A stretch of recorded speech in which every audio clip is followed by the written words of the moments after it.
Selamat siang pemirsa. Tangisan Dr. Yuanti Yunus Konda tumpah di hadapan anggota DPRD Nunukan saat berlangsung rapat dengar pendapat atau RDP di gedung DPRD Nunukan Selasa 20 Mei 2025. Dr. Yuanti merupakan salah satu dari 4 dokter spesialis yang diberhentikan Pemda Nunukan tanpa alasan yang belum diketahui secara logis. Pemkab Nunukan diketahui telah memecat alias memberhentikan 4 orang dokter di Nunukan, Kalimantan Utara dengan alasan yang belum diketahui para dokter. Keputusan pemerintah Nunukan itu pun berbuntut panjang sebab salah satu dokter yang diberhentikan yakni Dr. Yuanti Yunus Konda mengadukan sikap pemerintah Nunukan tersebut kepada para wakil rakyat di DPRD Nunukan Selasa 20 Mei lalu.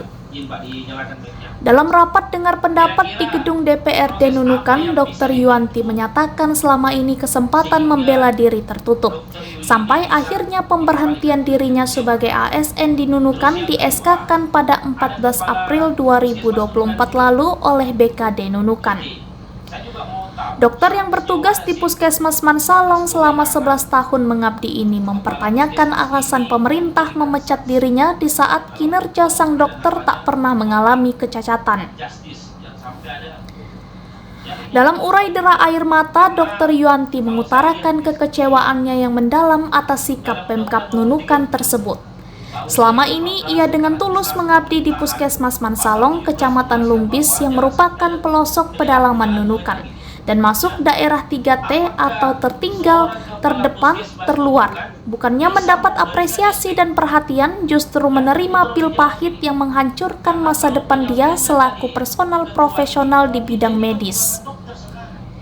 Yuanti juga mengaku sama sekali tak mengira status PNS justru menghambatnya untuk menempuh pendidikan dokter spesialis.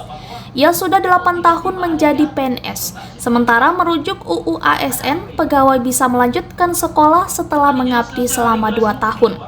Sayangnya, harapan dan impiannya itu tidak pernah diizinkan sekolah, sehingga kesempatan untuk menanjak ke karir berikutnya terpasung oleh kebijakan yang buta. Sejak 2017, Yuanti memang mengaku sudah pernah mengajukan izin melanjutkan belajar. Namun sejak itu, selembar surat izin yang dia harapkan tak pernah muncul. Ia pun memutuskan nekat menempuh spesialis akupuntur medis di Universitas Indonesia sejak 2022. Saat pengajuan sekolah spesialis, Kepala Puskesmas Nunukan mengeluarkan surat izin dan surat rekomendasi. Namun entah kenapa Kepala Puskesmas juga yang akhirnya mengeluarkan SP1 sampai SP3 yang berujung pemecatan setelah 3 tahun berkas pemecatannya diproses berdasarkan rekomendasi Dinas Kesehatan Nunukan.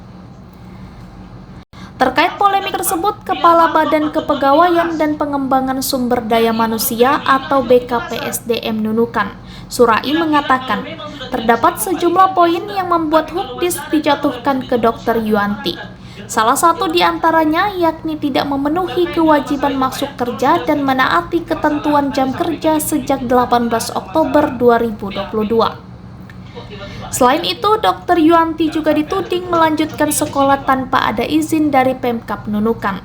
Keputusan pemecatan sebagai ASN melalui pengeluaran surat peringatan atau SP1, SP2 hingga SP3. Namun menurut Surai yang bersangkutan tidak memenuhi panggilan tanpa keterangan yang sah. Teman-teman dari IMI, Ikatan Dokter Indonesia, ada juga pertimbangan-pertimbangan yang ingin disampaikan tentunya. Kami persilakan, Pak. Atas alasan tersebut, kemudian yang membuat Dr. Yuanti Yunus Konda dijatuhi hukuman disiplin berat atas dasar berita acara tim pemeriksa dan perintah BKN sesuai dengan ketentuan pasal 11 ayat 2 huruf D, angka 4 Peraturan Pemerintah Nomor 94 Tahun 2021 tentang disiplin PNS. Alasan lain ada sejumlah kasus pemberhentian dokter yang dilakukan karena beberapa faktor. Di antaranya terdapat dokter yang sudah lulus sekolah spesialis tapi tak mau kembali bertugas di Nunukan. Selain itu ada juga kasus dokter yang menyelesaikan sekolah spesialis langsung minta ditugaskan di daerah lain. Padahal para dokter yang dipecat tersebut melangsungkan sekolah atas biaya yang dikeluarkan pemerintah daerah Kabupaten Nunukan. Sementara itu, RDP yang dipimpin Ketua Komisi 1 Andi Mulyono ini pun memanas karena Kabupaten Nunukan dianggap masih sangat kekurangan tenaga dokter, sehingga pemecatan dokter ini menuai kontroversi yang dalam. Menurut Andi Mulyono, Nunukan ini masih kekurangan dokter, sehingga pemecatan ini dianggap hal yang urgent untuk diputuskan secara bijak dan penuh pertimbangan. Ketua Komisi 1 DPRD Nunukan ini berharap pemerintah tidak menggunakan kacamata kuda, di mana mengabaikan bukan kemaslahatan hanya karena egoisme aturan yang sesungguhnya masih dapat dibijaki oleh pemerintah. Pemecatan 4 dokter adalah kebijakan yang menghebohkan tetapi kejadian luar biasa yang tidak membanggakan daerah dan pemerintah. Anggota DPRD Nunukan Ahmad Riyadi menambahkan, Kabupaten Nunukan masih jauh panggang dari api dalam urusan cita-cita menyehatkan dan mencerdaskan generasi. Sehingga peristiwa pemecatan dokter bukan perkara sepele dan harus dipandang sebuah fenomena luar biasa di tengah sulitnya wilayah perbatasan memiliki dokter. Dari gedung DPRD Nunukan, tim Kaltara TV.